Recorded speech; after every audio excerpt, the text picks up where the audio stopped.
नमस्कार रसिका हो. आपण या सदरातून देशविदेशातील अभिजात चित्रपटांची ओळख करून घेणार आहोत. यातील हा पहिला व्हिडिओ अशात झालेल्या भारतीय आंतरराष्ट्रीय चित्रपट महोत्सव अर्थात इफ्फी व त्यातील एका चित्रपटावर आहे. आपण क्रमशः एकेका चित्रपटावर एकेका भागात चर्चा करू. भारताचा आंतरराष्ट्रीय चित्रपट महोत्सव नुकताच गोव्यात झाला. हा फिल्म फेस्टिवल आशिया खंडातील सर्वात जुना व व्यापक प्रमाणात आयोजित केला जाणारा महोत्सव असल्यामुळे त्याचे एक वेगळे महत्त्व आहे. देशातील तसेच जगभरातील जवळपास 200 ते 300 चित्रपट दरवर्षी 20 ते 28 नोव्हेंबर या कालावधीत तिथे दाखवले जातात. केवळ भारतातूनच नव्हे तर जगभरातून सिनेरसिक त्याला हजेरी लावतात. कोरोनामुळे महोत्सवाच्या आयोजनावर काही मर्यादा आल्या होत्या. गेल्या वर्षीचा महोत्सव ठरलेल्या कालावधीत न होता तो यंदा जानेवारीत झाला. म्हणजे यावर्षी 10 महिन्याच्या फरकाने 2 महोत्सव झाले. नुकताच झालेला हा महोत्सव गाडी हळूहळू रुळावर येते आहे असे आश्वस्त करणारा ठरला. गेली 18 वर्षे हा फेस्टिवल मी पाहतो आहे. माझ्यासारख्या चित्रपटप्रेमींसाठी ते 9 दिवस अतिशय आनंदाचे असतात.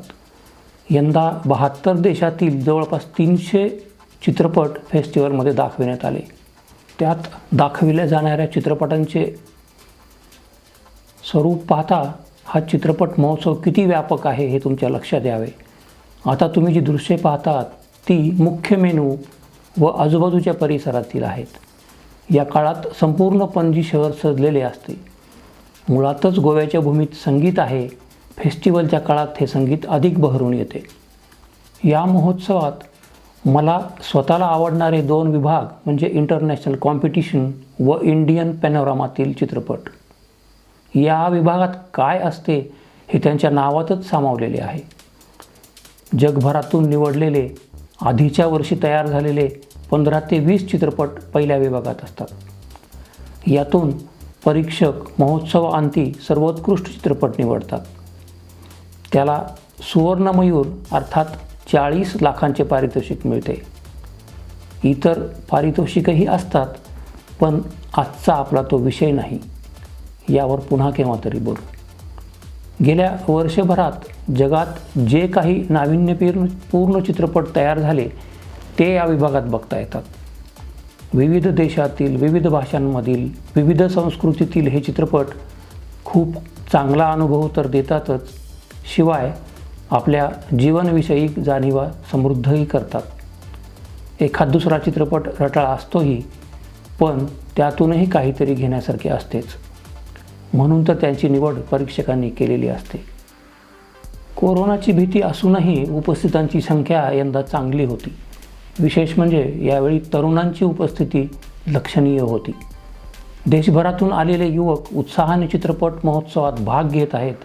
त्यावर चर्चा करीत आहेत. वेळप्रसंगी निर्मितीही करीत आहेत. हे चित्र भारतासाठी निश्चितच आशादायी असे आहे. यंदा हा फेस्टिवल 2 प्रकारे झाला. प्रत्यक्ष उपस्थितीशिवाय नेटफ्लिक्स, सोनी लिव्ह, ॲमेझॉन प्राईमसह 5 OTT प्लॅटफॉर्मवर तो रसिकांना घर बसल्या पाहता आला. ही पण बदलाची एक नांदी आहे. भविष्यातील फिल्म फेस्टिवल कसे असतील याची प्रचिती यातून येते. आपल्या देशाचा हा अधिकृत चित्रपट महोत्सव आपण सर्वांनी अभिमान बाळगावा असाच आहे. इतक्या मोठ्या प्रमाणावर एखाद्या फेस्टिवलचे आयोजन करायचे म्हणजे मोठी यंत्रणा राबत असते. कितीही काळजी घेतली तरी काही त्रुटी राहूनच जातात. महोत्सवाचे मुख्य चित्रपटगृह असलेली गोवा कला अकादमी यंदा दुरुस्तीच्या कामामुळे उपलब्ध होऊ शकली नाही. या कला अकादमीत हजारावर आसन क्षमता असलेले थिएटर उपलब्ध न झाल्याने बऱ्याच जणांची निराशा झाली. बरेच चित्रपट त्यामुळे पाहता आले नाहीत. किमान पुढील महोत्सवात तरी असे घडणार नाही अशी आशा करायला हरकत नाही.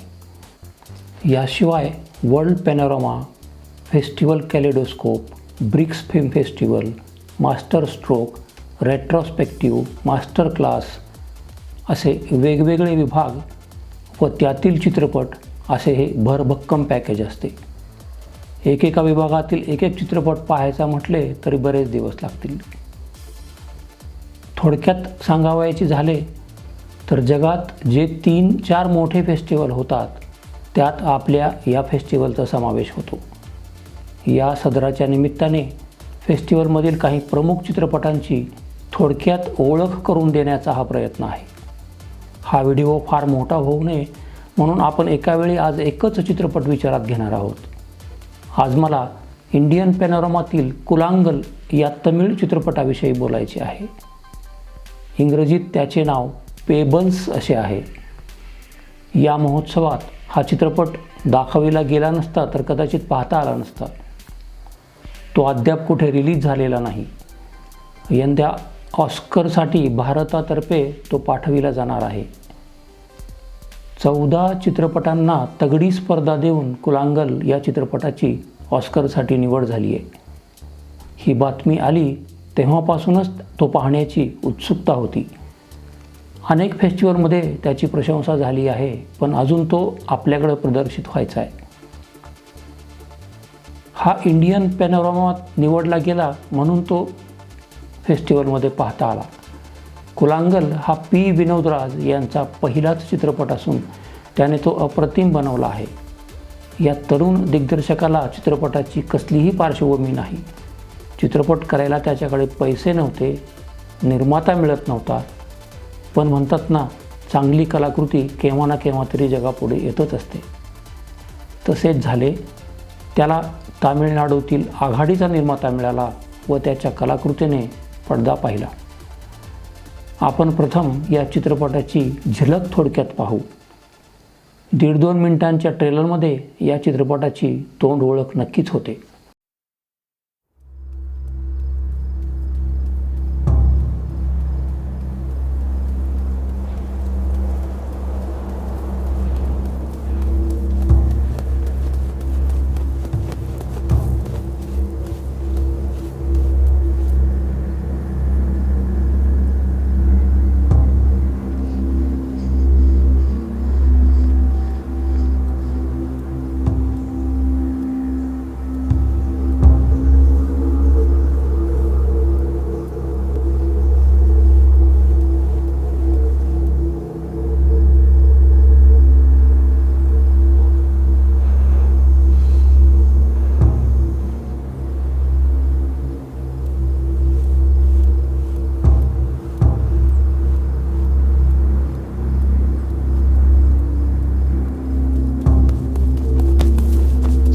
கூதி விட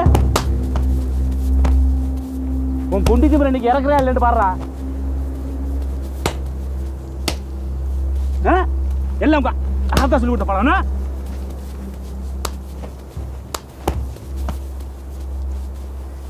நாய் நாய் செத்த நாய்.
ट्रेलरमध्ये तुम्ही पाहिले की 40शी पार केलेला पिता व 12-13 वर्षाचा त्याचा मुलगा उन्हातानात भर दुपारी कुठेतरी चालत निघालेत. बाप पकडून त्याला बडवतो व पुन्हा आपली वाट चालायला लागतो. मुलगाही मागोमाग निघतो. पित्याचा हा वेगळाच संताप आहे. त्याचे दारिद्र्य व त्यामुळे निर्माण झालेली परिस्थिती, यातून आलेली चीड, राग तो निष्पाप मुलावर काढतो आहे. तरीही वाट चालायची आहे. मुलगाही आपल्या परीने बंडखोरी करतो आहे. चालता चालता तो वाटेत मिळालेल्या आरशाच्या तुकड्याने बापाच्या पाठीवर कवडसा टाकून त्याला त्रास देण्याचा प्रयत्न करतो. आपली हुशारी कामी आलेले पाहून बाप माघारी वळताच थपकून मिश्किल भाव चेहऱ्यावर आणतो आहे. पण ही कथा केवळ पितापुत्रांची व त्यांच्या संबंधांची नाही. कथेतील पिता गणपती आपल्या बायकोला परत आणण्यासाठी जवळच असलेल्या गावी गेला होता. ती परत यावी म्हणून त्याने सोबत आपल्या मुलाला घेतले आहे. गणपतीच्या दारुड्या वृत्तीला व छळाला कंटाळून आपल्या लहान मुलीसह त्याची पत्नी माहेरी निघून गेली आहे. त्याला परत आणायचे आहे. पितापुत्रांच्या या प्रवासादरम्यान या दोघातील ताणतणाव व त्यांच्या प्रवासाच्या दरम्यान आजूबाजूला जे घडतंय त्यातून आपल्यासमोर हा चित्रपट उलगडत जातो. खेड्यातील दीनदुबळ्यांचं जगणं, त्यांचा साध्या साध्या गोष्टींसाठी चाललेला जीवन संघर्ष दिग्दर्शक आपल्याला दैनंदिन जीवनातील अगदी आपल्यासमोर रोज घडणाऱ्या घटनांमधून दाखवतो. आपणही आजूबाजूला ही दृश्ये पाहत असू, पण त्याची संगती दिग्दर्शक अशा पद्धतीने जोडून आपल्याला दाखवतो की तिच्यातली दाहकता पाहून आपणही हादरून जातो. दुष्काळी भागातील म्हातारी खायला काही नाही म्हणून उंदीर भाजून आपल्या नातीला देते आहे, हा एक त्या चित्रपटातला प्रसंग तर अंगावर काटा आणतो. आपण एका बाजूला जागतिकीकरणाच्या बाता करतो, पण दुसऱ्या बाजूला आपलेच बांधव आजही असलं जीवन जगत असतील तर हे वास्तव आपल्याला अस्वस्थ केल्याशिवाय राहत नाही. कायम दुष्काळी भागातील कोणत्याही गावातील ही कथा असू शकते. ही कथाही त्याच पठडीतील आहे. कुलांगलच्या तरुण दिग्दर्शकाची ही आपबीती तर आहेच, शिवाय त्याच्या गावात त्याने बालपणात जे अनुभवले ते अगदी साध्या सरळ पद्धतीने त्याने आपल्यासमोर मांडले आहे. वडिलांच्या मृत्यूनंतर घरची जबाबदारी त्याच्यावर पडली होती. त्याची विवाहित बहीण पतीच्या जाचाला कंटाळून तान्ह्या बाळाला खांद्यावर घेऊन 13 किलोमीटर अंतर चालत माहेरी आली होती. ही घटना त्याच्या मनावर खोलवर जखम करून गेली. या घटनेने त्याच्या मनात रुजलेले बीज चित्रपटाचे रूप घेऊन साकारले. हा सगळा अनुभव त्याने इतक्या परिणामकारकरित्या चित्रित केला आहे की प्रेक्षक म्हणून आपण सुन्न होतो. यात विशेष म्हणजे कथेत जिच्यावर अन्याय झाला आहे ती पत्नी एकाही दृश्यात आपल्याला दिसत नाही, पण चित्रपटभर तिचे अस्तित्व आहे. हा दिग्दर्शकीय दृष्टिकोन या सिनेमाचा परमोच्च बिंदू आहे. हा चित्रपट म्हणजे ज्याला आपण शुद्ध म्हणजेच प्युअर सिनेमा म्हणू असा आहे. पुरुषप्रधान संस्कृतीने वर्षानुवर्षे स्त्रियांवर अन्याय केला, तिला कमी लेखले, बरोबरीचा दर्जा कधीच दिला नाही. त्याचीच ही कहाणी हा चित्रपट अतिशय भेदकपणे मांडतो. दारुड्या नवऱ्याच्या जाचाला कंटाळून माहेरी गेलेल्या पत्नीला आणण्यासाठी पती आपल्या 11 वर्षाच्या मुलाला सोबत घेऊन जातो. हा साधारणपणे 14-15 किलोमीटरचा प्रवास यातच चित्रपट संपतो. पण दिग्दर्शक पी विनोदराज तो आपल्याला त्या लहान मुलाच्या नजरेतून कथन करतो. त्याची कथनशैली अतिशय साधी सरळ आहे. राग, संताप व नकारात्मकता याने पुरेपूर भरलेला पिता तर शांत, संयमी व बंडखोर तसेच मिश्किल मुलगा यांचा सुप्त संघर्ष स्त्रियांवरील अन्यायाच्या जोडीने उत्तम दाखवला आहे. दगडधोंड्यांनी भरलेल्या उजाड रानाच्या कॅनव्हासवर अतिशय उत्तम रीतीने चितारलेली ही कथा कोणत्याही खेड्यातील दारिद्र्याने गांजलेल्या व निसर्गानेही दुष्काळरूपी केलेल्या अन्यायाने ग्रासलेल्या गरीब कुटुंबाची प्रातिनिधिक कथा आहे. साध्या साध्या घडामोडीतून हालचालीतून दिग्दर्शकाने टिपलेली दृश्ये, जीवनसंघर्ष, स्त्रियांवरील अन्याय, अत्याचार, शोषण परिणामकारकरित्या व कसलाही ड्रामा वा मेलोड्रामा न करता आपल्यापर्यंत पोचवतात. हे कुलांगलचे वैशिष्ट्य आहे. चित्रपटाचे कॅमेरा वर्क खूप चांगले आहे. हा चित्रपट पाहताना नेहमीचा आपला चित्रपट पाहण्याचा दृष्टिकोन जो व्यावसायिक व विशेषतः बॉलिवूडपटांनी आपल्याला शिकवला तो बाजूला ठेवावा लागतो. एक मुद्दा बोलण्याच्या ओघात राहून गेला, तो म्हणजे निसर्गरूपी तिसऱ्या पात्राचा. चित्रपटभर आपल्याला केवळ 2च मुख्य पात्रे दिसतात. एक म्हणजे गणपती व दुसरे पात्र म्हणजे त्याचा मुलगा वेलू. पण सुरुवातीपासून अगदी शेवटपर्यंत दुष्काळी भागातील नैसर्गिक परिस्थिती, उजाड माळराने, पाण्याची तीव्र टंचाई, खेड्यातील गोरगरिबांची रोजची जगण्याची लढाई यासह दृश्यात येणारे वातावरण म्हणजे थोडक्यात हा निसर्ग हे या चित्रपटाचे तिसरे पात्र आहे. कलाकृती कितीही चांगली असली तरी त्यातही काही बाबी खटकणाऱ्या असू शकतात. या चित्रपटाच्या बाबतीतही माझे काही आक्षेप आहेत. अर्थात आक्षेप असले तरी त्यामुळे त्या कलाकृतीचे मोल कमी होत नाही. तर सांगायचा मुद्दा असा की या कथेचा जीव तसा फार कमी असल्यामुळे चित्रपटभर फार काही घडतच नाही. हा खरे तर शॉर्ट फिल्मचा विषय होता, त्याला अतिशय योग्य होता. पण चित्रपट लांबल्यामुळे दृश्यात्मक अनुभव कितीही चांगला असला तरी त्याचा परिणाम चित्रपट जेव्हा उत्तरार्धाकडे जातो तेव्हा तितका उरत नाही. तसेच चित्रपटभर ज्या दारिद्र्याचा संदर्भ येतो तितके दारिद्र्य आज खेडेगावात आहे का? शासनाच्या विविध योजना असतात, त्या नीट राबत नसल्या तरी काही अंशी तरी त्याचा फायदा खालपर्यंत पोहोचत असेलच ना, असे प्रश्न इथे पडतात. चित्रपटाचा शेवटचा सीन तर काहीसा विरोधाभासी वाटावा असा आहे.